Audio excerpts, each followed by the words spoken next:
It's not easy to play Jesus. Jonathan Roumie knows that better than anyone.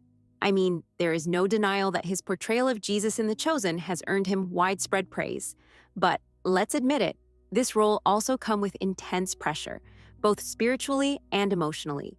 Plus, there is the fact that while the series has brought the story of Jesus to millions, it hasn't been without controversy. If you didn't know, recent scenes from Season 5 have sparked heated debates about biblical accuracy, leaving even Jonathan caught in the middle of the tension between creative storytelling and theological truth. Yape, our beloved The Chosen, is facing a bunch of criticism at this very moment. And I can't help but question, is it worth it for Jonathan to take on a role that is, yes, powerful, but also spiritually draining? Especially when the show's accuracy is being called into question? Let's talk about it. Well, would you believe me if I say everything started because of a sneak peek that triggered all the criticism towards the series? Now, I'll show it to you in a second, but before, let me give you the context. The scene is showing a conversation between Jesus and Judas. And while The Chosen has always taken creative liberties to expand on biblical moments, this one had people, including me, feeling uneasy. Simply because of the fact that in the scene, Jesus tells Judas, "I will pray for you." Interesting and particular choice of words there, aren't they? I bet a lot of you guys think right now that this is just a small detail. What is all the buzz about? But for those of us familiar with the Bible, it raised a huge red flag. Let's watch the scene first before moving forward. Then I will pray for you. Well, here's the thing. Nowhere in Scripture does Jesus say these words to Judas. In fact, what we do know from the Bible paints a very different picture. In John 17:12, Jesus refers to Judas as the son of perdition, emphasizing that Judas' betrayal was foretold. Jesus knew what was coming. He didn't try to change Judas' mind or pray for him to make a different choice, because that choice was already set in motion. That's where the issue comes in for many people. For instance, in a recent social media post, Pastor Gabriel Hughes didn't hold back, pointing out that this addition isn't just extra dialogue.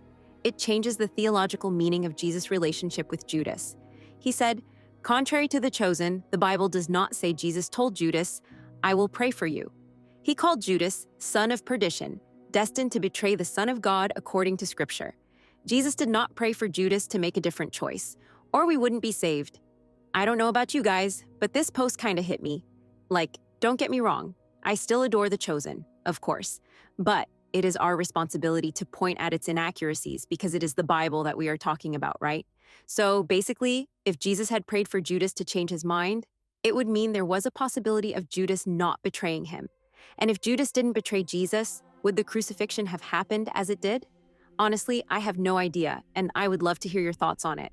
But it's hard to ignore how much this changes the core narrative of Jesus' sacrifice.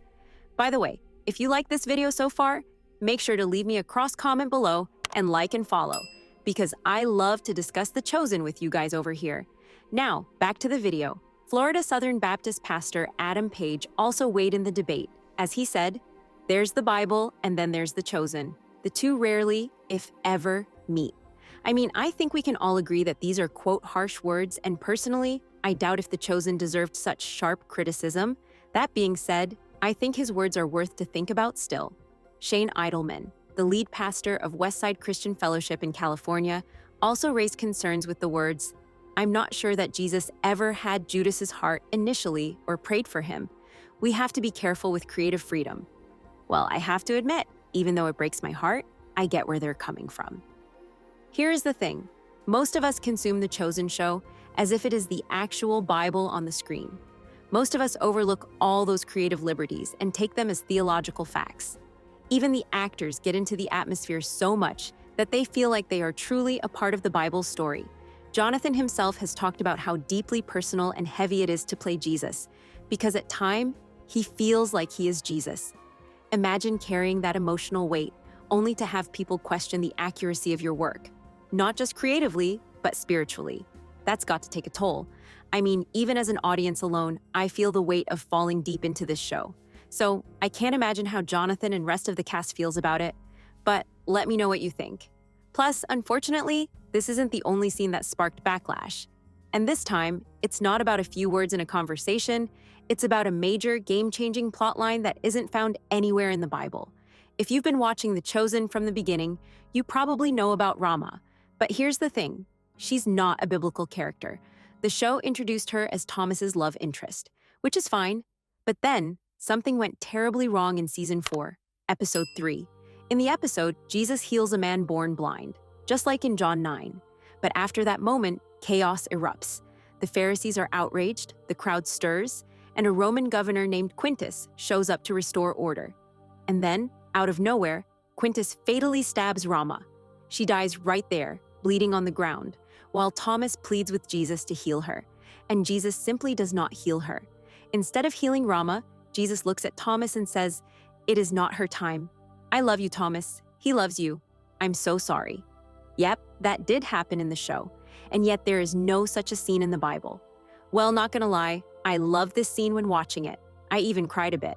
But it seems like from a theological perspective, it is pretty problematic as it makes people question, why would Jesus refuse to heal someone he loved? And I don't know what you think about it, but personally, I feel like this is a fair question. Dallas Jenkins has defended the scene though, saying that the disciples struggle with the same questions we do. Why doesn't Jesus always intervene? In a recent interview, he said, "We're going to go beyond the resurrection," showing some of those days before Jesus ascends into heaven. We want to go that far.